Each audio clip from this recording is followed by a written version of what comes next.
মনে করেন এমন একটা মেয়ে নিয়ে আসলেন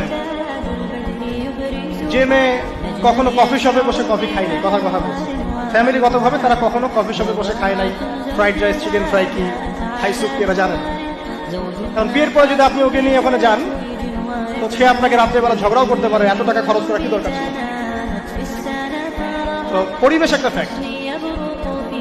তো আপনি মেয়ের বংশ দেখবেন, আর এই যে বাহ্যিক সৌন্দর্য দেখবেন না তা, সৌন্দর্য দেখবেন কারণ আপনি যে মানুষটার সাথে সারা জীবন থাকবেন সে যদি সুন্দর হয় এতে আপনার মনের মধ্যে একটা প্রফুল্লতা কাজ করবে এবং অন্য নারীর প্রতি আপনার আসক্তি কমে যাবে।